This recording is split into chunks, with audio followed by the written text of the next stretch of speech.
Yeah. Oh, it says we're live. Looks like we're live, I think. Are we live? Yeah. I hope we're live. I don't even know. I haven't got a clue. It looks like we're live. Empirazi. And we've already got someone in the mentions. Is that Freddie? I don't know, man.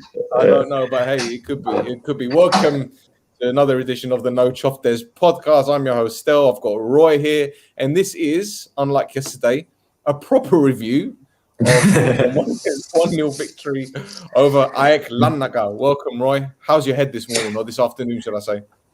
Actually, yeah, no, it's sunk in. It's a sweet emotion. I woke up a champion. Yeah. So yeah, it's fantastic, man. And I think that it's fantastic, man. It's fantastic. What about yourself? I'm good. Do you know what? It still hasn't sunk in for me. And I think because I'm not out in Cyprus. If I was with you guys, I'd have seen the celebrations in the street. I'd have been in the street with everyone else. Anglia. And that's, you know, it's very, very difficult to get involved. Obviously, with the joys of the internet and social media, I was able to watch some videos. We did a live stream. Kiko got us on, and it was wonderful. But for me, again, it still hasn't sunk in. The odd I'm not there, but I know that once the title is lifted, once they lift the title, once Jordi does it against Apollon, and hopefully they'll give us a guard of honor. That's when it'll be like, we're champions, right? We're champions. Yeah. It's there you go. So let's talk about the game then. Let's talk about the game because, in all fairness, right, before the game, I was, and it goes. I feel like I'm kind of repeating myself from yesterday's podcast because you sent me a minima yesterday. You said hopefully the title will be finished today, and I thought, it could happen. It hit me. It was like it could happen, and before the game, when I saw the lineup, it was a very positive lineup. There was nothing defensive about it. We went with a 4-4-2 or a 4-4-1-1, however which way you want to look at it. Pretty standard lineup, which we expected. And we played against an AEK team who had some injuries, some players out. Tandy at right back was obviously going to be a big loss for him. Yeah. But, you know, all in all, I was pleased with the lineup. What did you make of it? You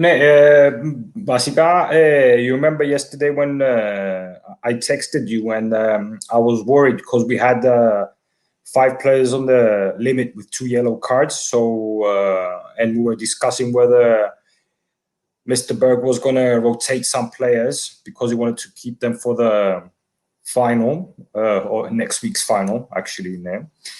In all honesty, I thought that maybe he could have rotated 2, maybe 3 players max, because it was Kusu and Jordi and Thiago and Eric and Chepa. And I thought that maybe we would have rotated some players. I thought it was a bit ballsy of him to not rotate any players. But on the other hand, he showed that, you know, we took the game very seriously. And we wanted to, as far as we were concerned, we wanted to finish it from yesterday. AEK's a dangerous team. What we said since the beginning, it's they haven't got the stability of other years, but they've got a good team, and you cannot ignore them. You cannot underestimate them, you know. And we started the game, the first, let's say, 5-7 minutes. We were, hey, Michael, champions. Ela, Michael. I was waiting for you to start talking before putting that on the screen. So you don't want to add Michael. There you go. Ela, Michael Lüftner, man. The king. Lüftner Van Dijk here, yeah? Let's see. Van Dijk ain't got shit on him, man, this year. Hey, don't go to Liverpool, Michael. Stay here with us. So yeah, I thought that the first few minutes we went in determined to kill it, and we had 2 great chances with Fodis to finish it off. We didn't, and then, you know, we were a little bit iffy. ΑΕΚ got kept μέτραμε στο γήπεδο. They started we didn't create much. They stopped us, and it seemed to me that we didn't have that extra sort of oomph that we needed. Luckily, we scored an early goal the second half. ΑΕΚ missed a chance with Agoran that was also very dangerous, and the game could have been a bit different. But all in all, Refile, it was similar to most of the games of Omonia, in the sense that we kept a clean sheet. The opponents did create much. We had the better chances overall. We didn't care so much about the possession because they had better possession, but we knew what we wanted. This is what we've been saying since the beginning of the season. Omonia doesn't fear anyone. And you always have that feeling that some way or another we're going to win. And once we scored the goal, I didn't really worry that we're gonna lose the game. I was just worried about the other game. It was the other game that gave me a heart attack. I just wanted the other game to finish, man. Once we scored a goal, for me, it was all over yesterday. So, man, that's it for me. Yeah, I think we started the game really brightly, front foot. And that's something that we need to do, especially in this league. A lot of the teams can't cope with the threat that we have, either out wide or down the middle. And we're getting into wide areas a lot. Lejax was getting forward, delivering the ball in the box as good as he does, as good as we know that he does. And, Foddy's first chance, that was quite difficult. Diving header, straight at the goalkeeper. But the second one, he's got to put it away. He's unmarked. He's got 5 yards free. He could have made a gaffe and headed it in the back of the net. So I don't know whether that was nerves. I don't know whether he just miscalculated the cross or the height of the cross. But as I said, it's a free header, and he's got to be putting those away. It's more difficult with the header, so it's not. I feel it's more difficult to miss that header rather than score. You just have to hit your head, and it's got to go in, man. But he completely misdirected it as well. It's not as if he was. Yeah. He didn't make a clean connection on it, and he completely misdirected it. You put it either side of the goalkeeper, it's in the back of the net. It's that simple. Touch the fucking ball, man. Touch the ball. Just look. And when you're missing chances like that so soon in the game, 2 straight away, the nerves are going to start kicking in. You know that's going to happen. It doesn't matter which team you are. But then again, given the opponent, given who we're playing against, you're always going to create chances. And all right, to be fair on AEK, I think they held the ball very well in the first half. They kind of dictated the tempo as much as they wanted to. Their 4-man press in the final third against us, I think they did very well, pressing very high up the pitch, caused a few mistakes defensively. I don't think there was enough urgency on the ball either from us in the first half. It was a flat performance, especially going forward. There wasn't enough movement in the final third. Foddy was running into traffic all the time. Even Eric didn't have a great first half. I think it was anonymous, really. But I think that's something that we're used to seeing from Omonia. It's like we're in second gear in the first half. And I think that's intentional, because we know that teams can think that they're going to dictate the full 90 minutes. So it's not going to happen. Second half was a different story. Front foot, stepped up a gear. Quicker on the counter-attack, quicker releasing the ball. We weren't holding on to it for too long. Yordi in the first half was very, very deep. But second half, he went forward 4 or 5 yards, and that made such a big difference. So we got the goal that matters, or that mattered. And maybe that's something that we should talk about there, because I think the build-up was fantastic. I think Thiago's square pass was brilliant because he was bouncing before he hit it. And Foddy's finish, there you go, he was further out than the headers, and he fucking put it in the back of the net.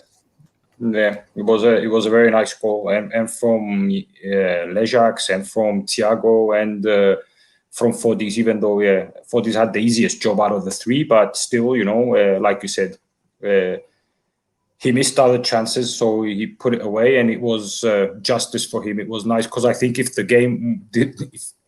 we didn't win the game, he would blame himself for this, because you could see he got frustrated, he got pissed off when he missed a couple of chances, and you could see Thiago when Thought he scored the goal. He went up to him and he pointed at him. He says, "You see, it's okay, Ella. You're the man now, all right." So that's another thing about the team spirit we always say, you know. But yeah, it was a very nice goal, and το χρονικό σημείο που μπήκε ήταν πολλά καλό στο 48.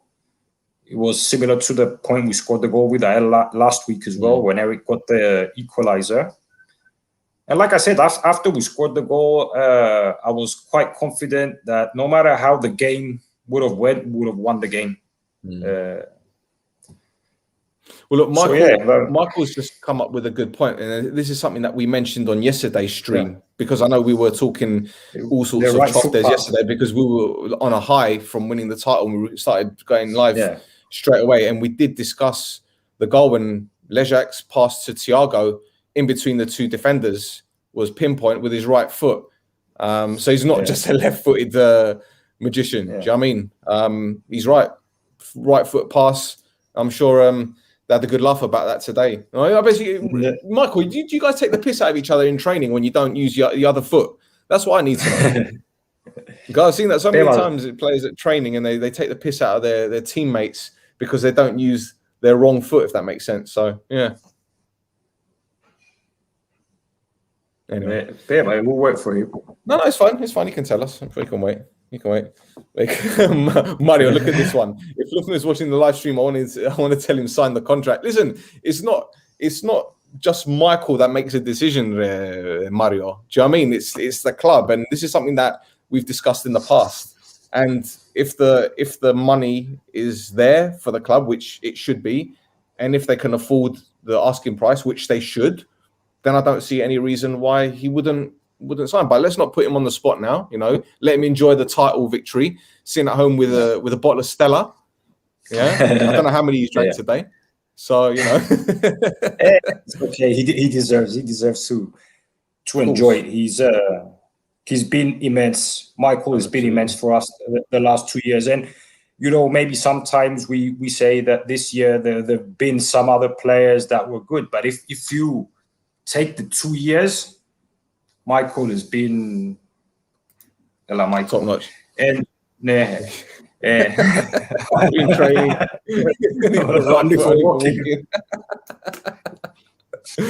Standard, mate. Standard. Listen, Ryan Giggs was exactly the same. But the difference is Ryan Giggs beats up women. But we're not going to talk about that, are we? But anyway, and I can say that. Anyway, so yeah, listen, as for the game itself, right, second half, as we mentioned earlier, we were on the front foot. We created a bit more. We're more confident on the ball. Talk to me about AEK, though, because yesterday I thought Sofroni was still in charge, and it turns out that he's gone, as you reminded me. No. You know what? I've seen this team. They're like Jekyll and Hyde, aren't they? Because 1 minute they can play really, really well, but on the other, it's almost as if they just bottle it and just crumble. No. There's not much to be said. Like I said, Refile, AEK has been, for me, the last few years, AEK was a sort of a role model team, but without the pressure of the history of the club, because they've only been about for 20 odd years, 25 years. So, and they've got the people in charge of AEK are young businessmen like Yappies, early mid 40s. So they have a more European approach rather than the Cypriot one in football. They built the stadium, the arena. They had good managers, good technical directors. They had good players. They were always competing for a spot in Europe or even a trophy. And they were a nice team to watch. I mean, there's not something bad to say about AEK. But okay, since last year and a little bit this year, like I said, you cannot underestimate them, and they've got some good players. But like you said, Agoran's fantastic. I call him Anguri, but he's a good player. Agoran's a good player. Yeah, he's a very good player. He has a bit of a dick this year as well with his character, like punching Loizo the first round, and he did another couple of things, I think, against Stel. But you wouldn't expect that from a player his age. But yeah, he's a quality. But and not only that, they had that Naum kid, the youngster. He was really good. And Jack Savidis came on for his debut, didn't he? Yeah, Jackson. And Trzaskowski and Tandy and Haley's good, and Haley's a good player as well. Yeah, very good, solid player. No, he's strong. He's typical very English, good on the ball, man. He's a ball he's player. A no Choftas. He's a no Choftas player. Yeah. So yeah, but anyway, it's a good team. But okay, they deserve to be where they're at. You know, they did deserve something more this year. But yeah, like I said, you cannot underestimate them. But that's about it, man. I can say that's all the good things I can say about AEK today. There you go. Mario asks, who's been the most improved player this season? There've been a lot. Okay. Most improved player there. There's two in my mind, and they're no-brainers. The ones improved from when though? From last season or the year before? This is what I need to know, because last season everyone was fantastic as well. Really. I think Kusu and Jonis win that prize. Kusu and Jonis. Jonis physically as well, mentally, tactically, he matured. For me, Jonis is a starting 11 material. There you go. Loizua. Okay, yeah. See, this interests me. This interests me because I know Michael might not be allowed to say too much about it, but in terms of Loizu's ability, how much has he developed from a technical side? Because that's what I need to know, because we've seen him over the years, especially at academy level, and we've read about him as well. We've obviously heard about him. But this season, it's almost as if he's really, really made that step up and he shows no fear. Maybe last season he was a little bit, I don't know, brittle, easy to push off the ball. But now it's almost as if he's got a bit of upper body strength as well. You're talking about Loizu Dora? Yeah. Yeah, I feel like Loizu is still 17. I mean, he still has, his body's going to change and all of that. And that's why I said Jonis, because Jonis was had a similar sort of body and height like Loizo. And then you saw, I have one question, October, November, who's la bravo, Michael, I feel like. Why don't we get Michael on Allah coming in? Maybe we can, yeah. Well, listen, okay. Michael can come on when he's ready. He's more than welcome to join us. He's more than welcome to join us. Hopefully at the end of the season or whenever is right for him. But he knows. Yeah, he knows. Of course, it's cool anyway. Yeah, but yeah, Loizo. Okay, obviously Michael said it's Loizo, and he probably knows. Not he probably. He does know a lot better than what we see. But like for a week in, week out, because he sees him at training, he sees how, like, he knows things that we don't know. But I thought that, yeah, Johnny's has improved tactically, mentally, his body. He's a bit more experienced, but bear in mind he's been playing with the first team for 4 years now. Whereas Loizo played like 2-3 games last season, a couple in the championship, a couple in the cup, and of course he's improved. There's no doubt, but I'm expecting from Loizo a lot more next year, and Kusu as well. Kusu he's a fucking machine. Kusu Refilece.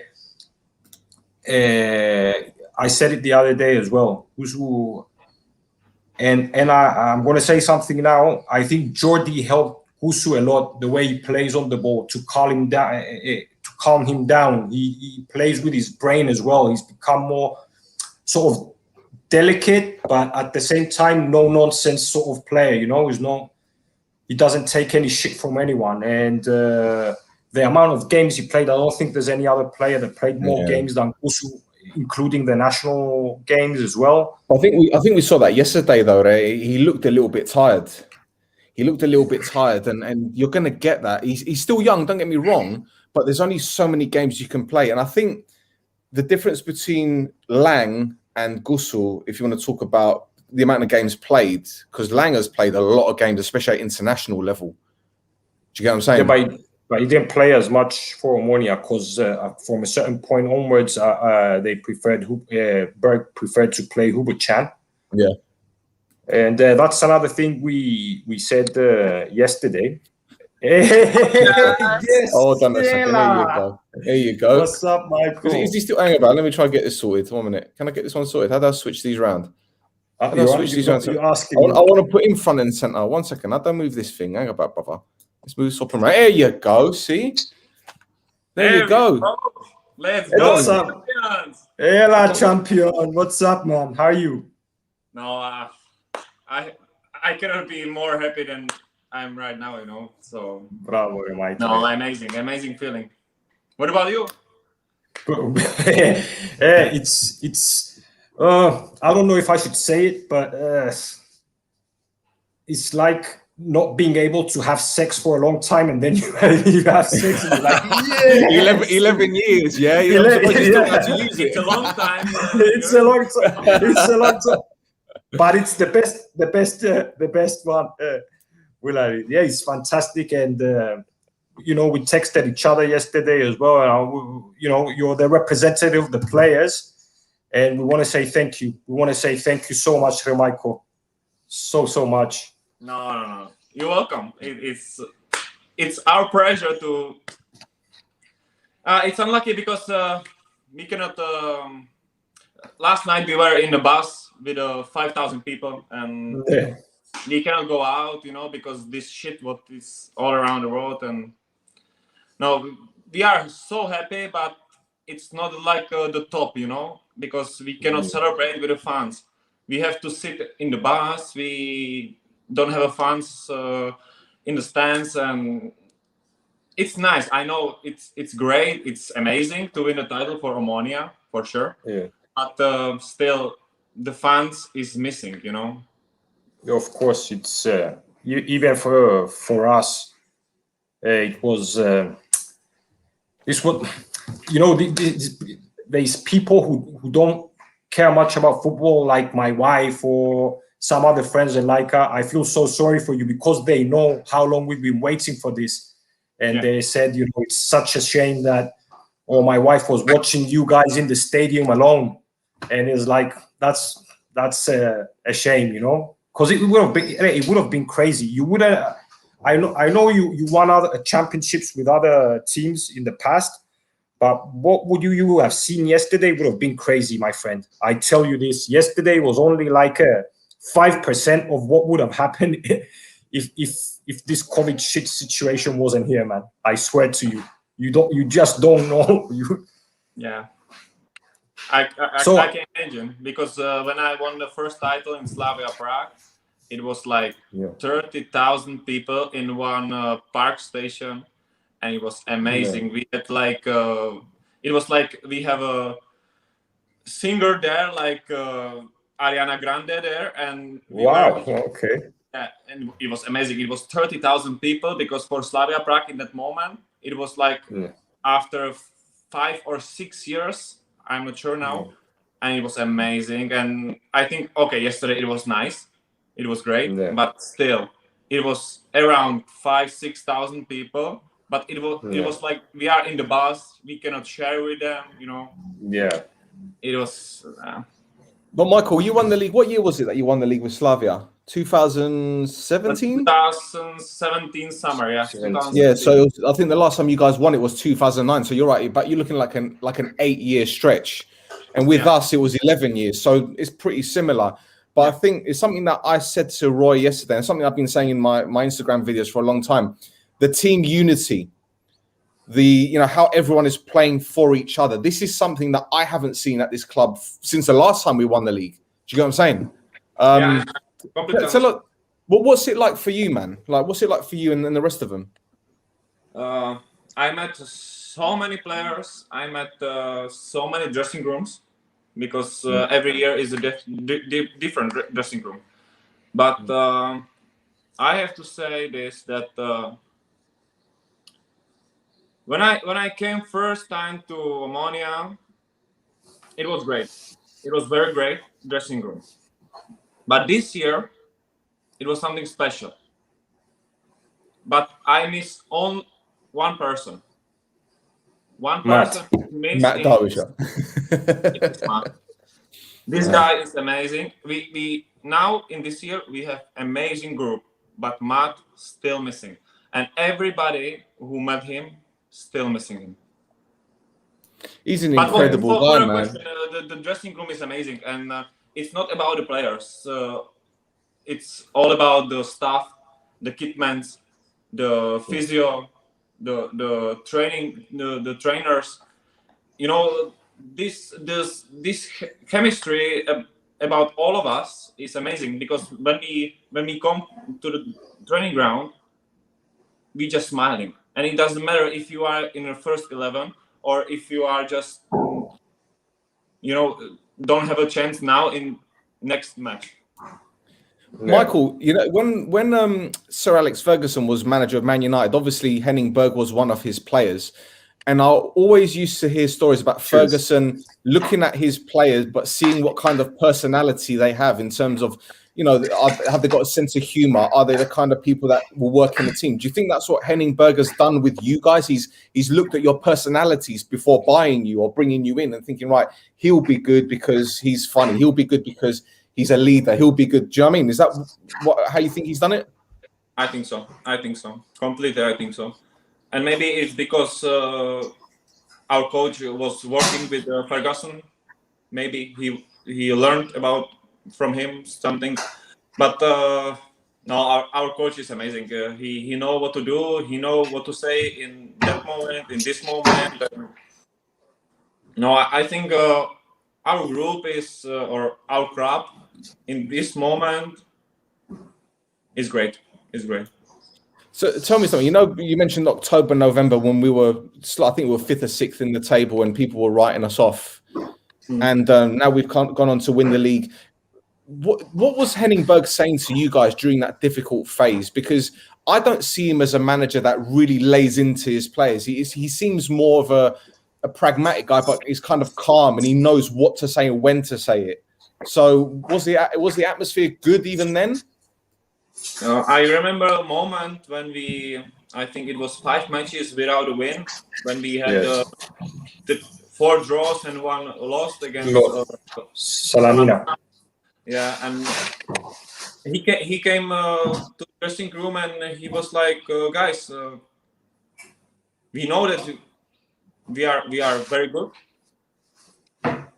We just have to show it. It's not about this moment. It's all about what we will do in the end of the May. Yes. What will happen end of the May. I know that you are great players, and he said it that he know that we will be success. Okay. And what do you think that you because I got so many messages in that time, October, November, that last season was better and we are not good in this season. But you have to remember this: we did history for OMONOIA 1 month ago or 2 months ago. Yeah. And okay, we came to the group stage, and okay, we had 1.5 months very bad. Then 3 players got the coronavirus, me, Jura, and Fabi. And what was happening? We beat AEK, we beat Carmiotisa. And how was the result? 3-0, 5-1. 3-0, 3-0, 2-1, 5-1. Yeah. So I think that we learned. That was I think it was very important for us, and maybe it was it was important because in that time we learned something that we played Europa League, but we have to play like in Europa League. Yeah. You know, we cannot think that we are playing against PAOK, we beat them, and then play like 50% against, I don't know, some other teams. You know? Doxa or Buffalo. Yeah, I don't know the names because I have a respect. Yes, okay. All yes.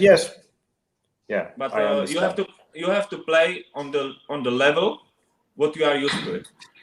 Yes. But Michael, do you know what the videos I was doing before my games, and obviously you've seen them, and I know the other players have seen them. And I was always saying you can't expect OMONOIA to play the same level or style of football in the Europa League than they do in the league, because it's a completely different level in terms of physicality, technicalities, technical ability, should I say. So we didn't play badly in the Europa League. It was only really the PSV game, and it was done and dusted. We knew that. Do you know what I mean? The PSV at home, Bark home and away. These are fantastic performances, and we were unlucky not to get more than one win, in my opinion. Yeah, and that's the thing, you know, because maybe the fans or the media see that the PSV Eindhoven beat us 2-1 at home, but according to me, that game we played very good against absolutely very top Europe club. This team can play Champions League group stage. Yeah. And look where they were. We play against PAOK, PSV, and Granada. Yes. How far they went? PSV and Granada went out against Man United. Yeah. In quarterfinal, I think, Europa League. That's right. Yeah. Yeah. I'm sorry, but I'm not sure if we were so bad against Granada in 2 matches. No, especially in the second game. No, away from home, it was a fantastic performance. Yeah, absolutely fantastic. Yep, Ernest. Absolutely brilliant. The thing is, Michael, I say you and I have spoken on many occasions, and we've spoken about fans, supporters, if they want to call themselves that, constantly, you know, criticize the team and have to have digs. I don't agree with that. I don't like it. Again, I've been doing these videos all season, and I try to remain as positive as possible. Roy is the same. But this is part of it, you know. Of course. But it must annoy you guys or frustrate you. Do you guys ever think, like, what the fuck is wrong with these people? We're top of the league. They're complaining. Like, no. I think no one from this team was complaining about the fans or when we had the bad results, and for sure we got the messages to our Instagrams, and you know, but no one was complaining in front of me, you know. So I don't think so, because this is the thing, we don't play. Okay, we playing match to match, but we playing what will happen of the end of the season, you know. And when the season will end, then we will stand to each other and say, how was the season? Was it good or not? And I'm sorry, but I have to say this season was amazing. Yeah, it was amazing. But yeah, you know, it's sometimes, unfortunately, in football, you are as good as your last game, and you know it, you know, and we discussed it many times after some games, but like you said, you know it. This is football. These are the fans. You know, one day you're up there, then the next day they put you down, and at least we tried with Stel. At least that's what we think that we were going to say it earlier, that even if we had won the title or not, it wouldn't change our opinion about the team. Yeah. You know, because even if we had lost it next week, it would have been with the same points. But you cannot be a hypocrite. You know, if you say something one week and then you say something else, and then you say again, and you say this, and then you say, obviously, okay, there's ups and downs.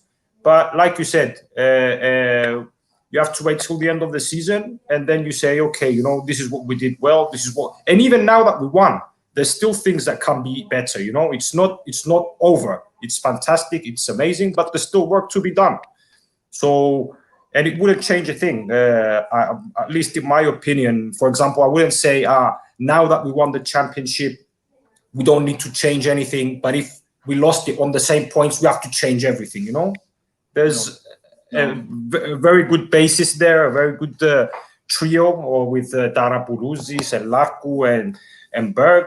We've got people backing us up. The Omonia took giant steps the last 2 years in many aspects. So I think we're in the right way, in the right path, and hopefully this will continue. And I'm positive that it will, especially if we keep our players. No, I mean, you are absolutely right. And I want to say one thing. You all know that Asante have a crucial injury. Yeah. Yes. But I had two times. Yeah. Yes.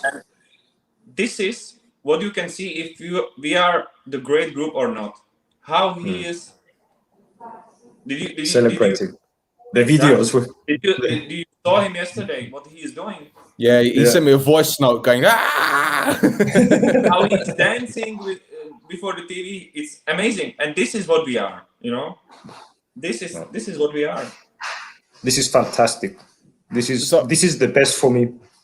Michael, listen, I don't want to put you on the spot here, mate, because I know it's not fair, but your future is still up in the air at the moment. And, you know, you and I have spoken about it. Roy has spoken about it. You want to stay at the club. Let's be real. Yeah. Is that fair to say? You want to stay at the club? Yes, for sure. Okay. So, and that's all I want to ask, because I don't want to ask you more what's going on with the club, this and that. The financial side of things, it's the club's business. But you can ask me everything, but I will not answer you about the prices and about the clubs. What they discuss. I'll tell you, let's make it easier then. What can you tell us? I can tell you this thing that I want to stay. If the OMONOIA will want me, I want to stay for sure. There you go. Straight from the horse's mouth. Not that you're a horse; it's a figure of speech in the UK. You know? But look, this is not my decision. You know, this is about the clubs and my manager, and this is the main responsibility of FC Copenhagen. You know. Absolutely. This is not on my side. The point of the side is on FC Copenhagen. Mm. Well, obviously, if you make that clear to Copenhagen that, you know, I want to continue playing for this team in Cyprus. I think that, you know, it's helped my career. I enjoy my time there. Okay, it's not going to be the decisive. You know, it's not going to be the decider, but at least, you know, in the negotiations, maybe they will say, you know, Michael, what do you want? Because obviously they will ask you. And once you say you still want to play for OMONOIA, and there's a logical price being paid, which, you know, you're not saying anything. Me and Stella, I think that OMONOIA should pay, because it's zero risk. We know you for 2 years. You have been amazing. So you're still at a young age, and if OMONOIA wants to make sure they will get back money from you, there's a whole lot of agreements that could be made done. But I don't want to say more. But for us as fans, we would love to see you stay. And I said to Stel yesterday that from the defensive back four, Adam and Hubert-Chan, he was rotating, but you only missed the games when you stayed out with the corona. So for me, that shows how important of a player you are, and that's it, man. We love to see you stay. We're sad to see Michael go, and it's not because he's a good guy. It's not because we know him. Because he's important to this bloody team. Every successful team has a spine. You got the goalkeeper, a central defender, a midfielder, and a striker. Yeah, and this is the thing. When you got someone like Lüftner here that's played under 21 level for the Czech national team. I think I heard a rumor that they were going to call you up for the last friendly. I don't know how true that is, right? But you know, you have got so much importance to this team, and the club, I believe, has got the finances to bring you in. They should do it. And this isn't me putting the pressure on the club. This isn't me trying to instigate anything. This is just fact. I'm sorry, but this thing, you are right. I don't want to make a pressure on the club in this podcast, you know, or live. I'm not here to make a pressure for the club. The club have important men like president, vice president, sport director. I'm not here to make a pressure. I'm here to just say that I'm so proud that I was playing last 2 years in OMONOIA. That's it. We know that. Anyway, we don't want to bring you in a difficult position in that sense, and we mostly wanted you on to tell us about the celebrations and other things. But you know, it's something that people ask all the time. You know, Michael. So it's the question is, if I would like to stay in OMONOIA, my answer is yes. That's it. Yeah. No. There you go. Okay. There fantastic. Well, look, Michael. Listen, man. I haven't seen you do many things for the press or the media, so you know what, I appreciate you jumping on with us, man. It's humbling, honestly. It really is.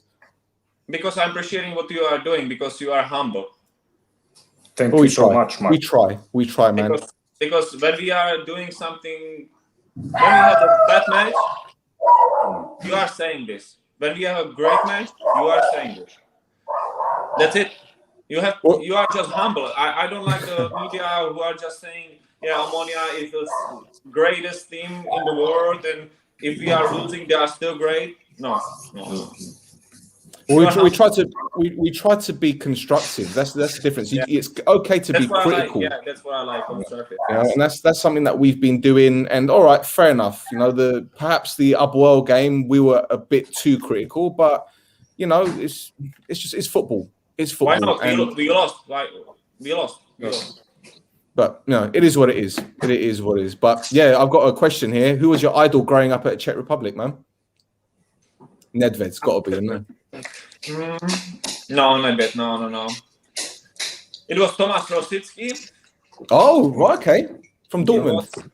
Because I was starting my career like a central midfielder, offensive central midfielder.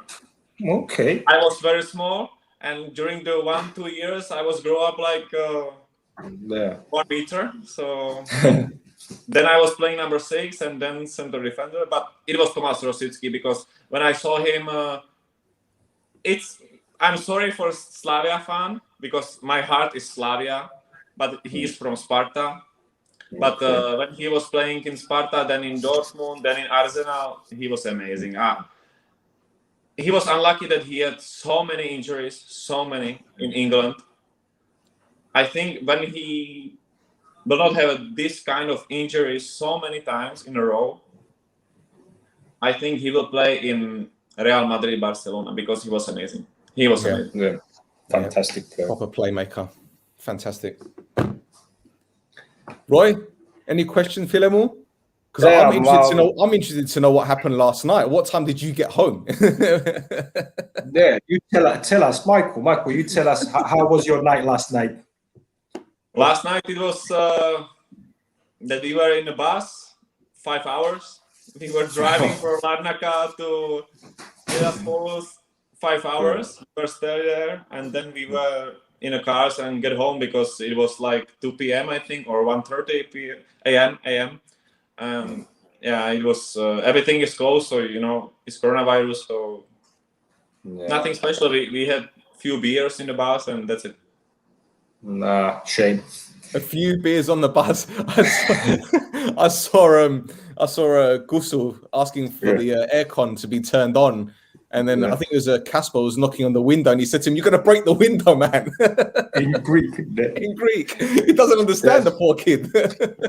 Okay. Who was the most crazy in the celebration? Because we saw a video with Sheu. Sheu was like going mental at one point. What kind of question is this? Of course, Sheu fucking up.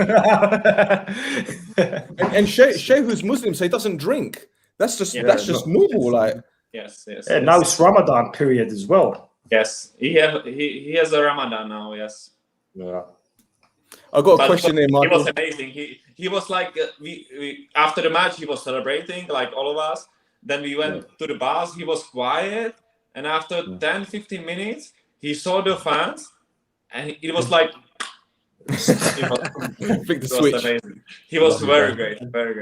And he settled in really well as well, hasn't he? He came in beginning of the season. When was it? When did he come in? It wasn't the beginning of the season, was it? Yeah. It was deadline day, wasn't it? I think deadline day. Day. After the Champions League qualification, I think. Yeah, deadline day. Yeah. Final day of transfer window, Here goes a question here. Can you tell us what is a foreign player coming to Cyprus? What have you learned about the club from your time here? Political background, trophies. Oh, that's an interesting question. Yeah. I mean, OMONOIA is the family club. I think it's a club who take care about the players, who take care about another thing. What I don't want to talk much about because it's not about this podcast. But I think that the OMONOIA is a great club. It's I'm so happy that I went to the club that all I have to say all are friends. I will say like that. We are friends. We are. When I came here, it was Isabella who was. She take care about me and she made everything for me to feel me happy, and in this way, I want to say thank you to her. Now it's Takis because Isabella was pregnant. She have a baby now. So these two guys, it was amazing, and these two guys shows how the club works, you know, because they are taking care about each other. If you have a problem, they will solve it. They are there for you. So how did you end up at OMONOIA? Obviously, you know, I knew the year before you had a full season in Copenhagen. You won the league as well, I think, maybe. And then you got that injury. And who spoke to you about OMONOIA? How did you accept to come to OMONOIA? Did you consider that like a step down in your career? Did you know some things? What brought you here to OMONOIA last year? You know, when I Were came you sure? When I came to Copenhagen, I was starting to play in the first 11. I was playing like 61 matches in 1 year.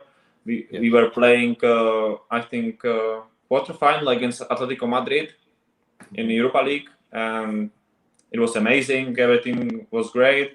Instead of the league, we were third, so it was a little bit disappointed.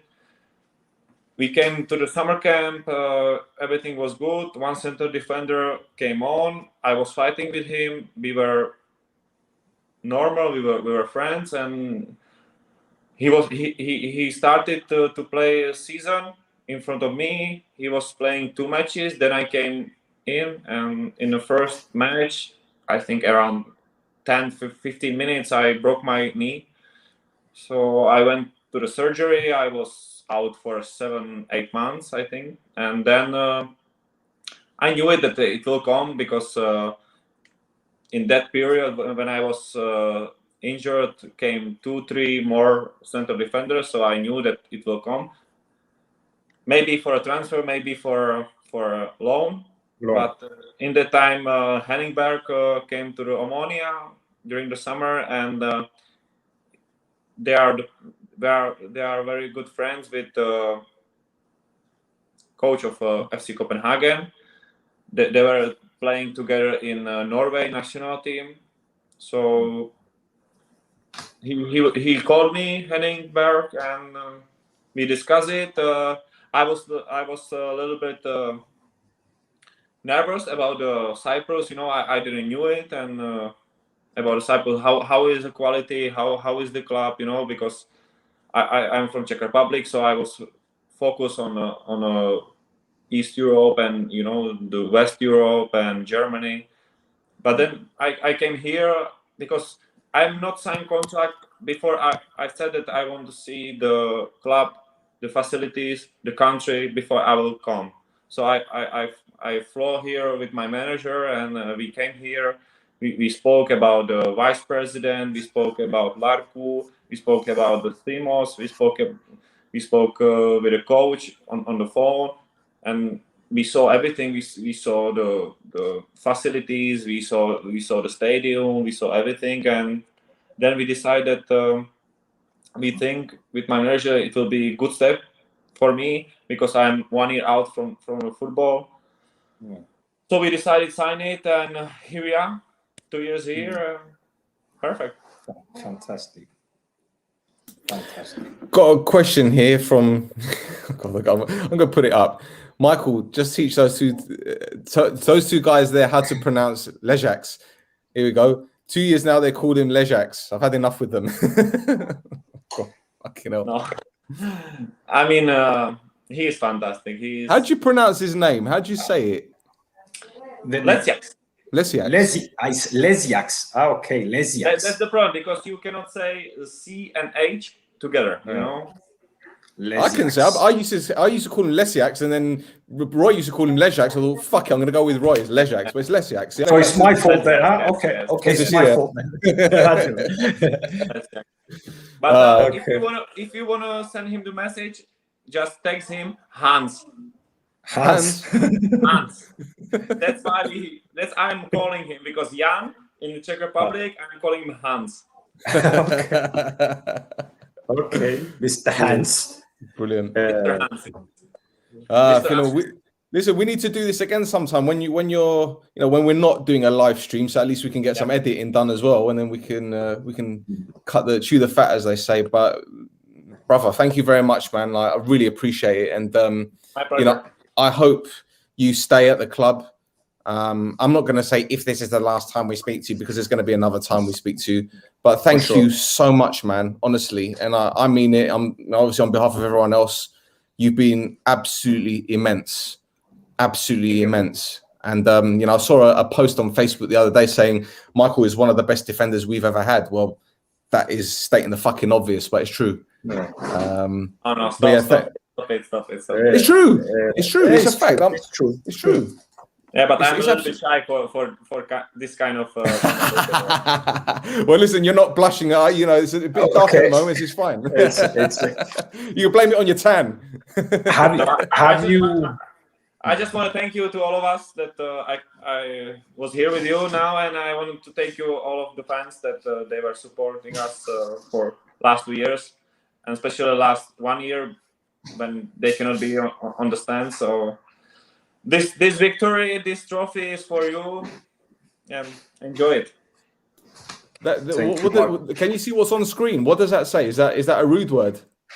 Yeah, Michael Dziękuję. What does that mean? It's like Michael, thank you. Okay, fair enough. I wasn't sure. I thought I'd put it up just in case.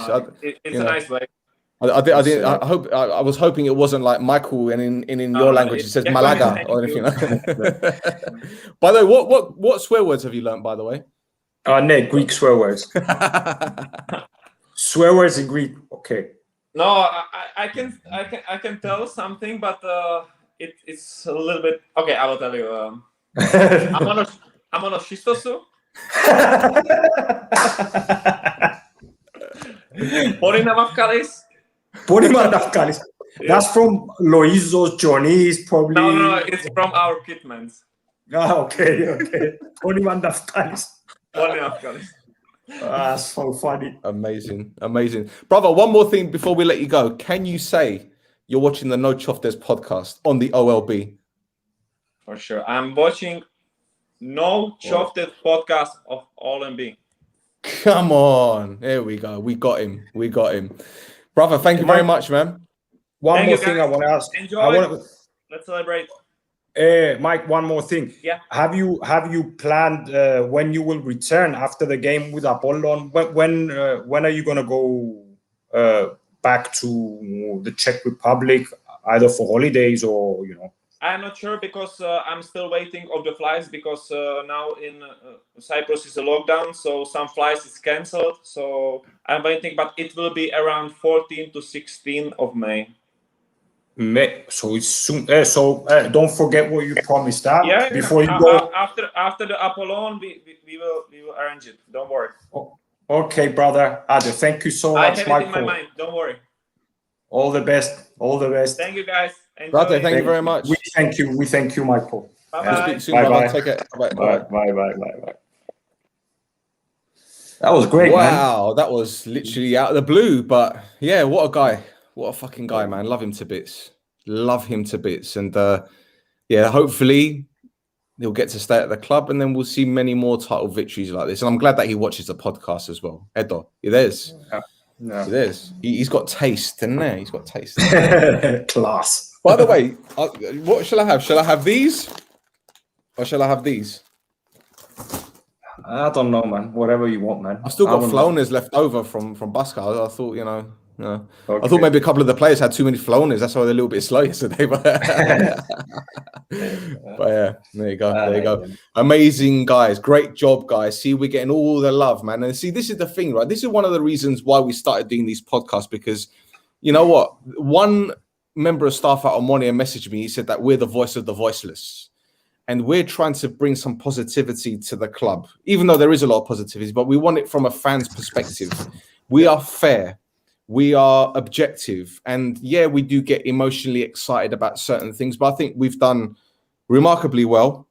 I think we've got a fantastic fan base, so to speak, in terms of people that follow our show. They've been so bloody supportive. And we said it last night on the Instagram story. And I think we had a lot of adrenaline going through us and we got a little bit emotional, but from an objective standpoint, I'd like to thank everyone, every single person that's been tuning in, that's been leaving messages, that's been doing everything. Even the message of support to Maria, you know, everyone. This is a family, just like Michael said, just like Matt Darbridge has said, Freddie said, everyone that we've spoken to about the club. This is a family, and we look after each other. And thank you, everyone, and thank you, Roy, for helping making this be possible, my friend. I feel on my behalf as well. Oh, 1 minute. I need to thank your missus for putting up with this as well. I'll let her know. Και εγώ θέλω με τη σειρά μου να ευχαριστήσω όλον τον κόσμο. Εντάξει, πάμε εδώ και πριν ότι έχει 4 μήνες που ξεκινήσαμε και at least for me it was something that I didn't know if it was going to be permanent or not, but I grew to love this thing, and we're building a very nice bond, and we've got the chemistry, and we're talking about a team we love, and we get to know amazing people as well along the way, and it shows the power of social media in the good sense. We get send messages of support almost daily. We've got people that are willing to help us with any different sort of way they can, and it might not be translated in views or numbers that we might have wanted, but I think that we have the best followers because they're always there. They're always there, and να θέλω να τους ευχαριστήσω και εγώ πάρα πολλά για τούτο που γίνεται. We'd like to make a promise that we're going to continue stronger and better. We've got surprises coming up. We're not going to stop in the summer. We're going to try and get more material, more things. So maybe we're να κάνουμε παραπάνω lives, and you tell us your ideas about what you want us to do, and we'll try and do it for you. We'll try and get more into interaction with the fans, and we're going to keep on grinding as well. We're going to try our best, but we need your support, and it's simple as that. Absolutely. So yeah, we've got one more podcast to do in terms of match reviews. We've got more interviews coming up. Anything else to say, Roy? I think maybe we can. The surprise of Michael changed our plans, but it was a lot better than what we expected to do. Αλλά ναι, μπορούμε να κάνουμε το review του match του Απόλλωνα. Να έχουμε συνεντεύξεις με άλλους παίχτες. Maybe we can also να κάνουμε a season, a review of the season, a review of the players. Maybe we can get some other guests as well that are long overdue. We planned to do it before, but we're not going to stop. We're going to keep on telling us our ideas and live. So yeah, thanks for the support once again. But nice. And so yeah, just yeah. Lovely. So that's it for another episode of the No Choftes podcast. I've been Stel at Chase Stel. This is at Roy No Choftes. Do you want something to say? Have you got something to say? Yeah. Come and tell people. Get in front of the camera. You stole my thunder. You stole it of Roy. Sorry. Oh, that's so sit down now, honey. Okay, bye. Bye. There you go, Bobellian. That's it for another episode. Roy, go on, you say it. I know you do it. I'm not going to say. I'm just going to say OMONOIA laos prodáthlημα. OMONOIA laos prodáthlημα. 21. Don't you forget it. Πάμε σιλά καμού. Πάμε σιλά καμού γάμο τα μέσα.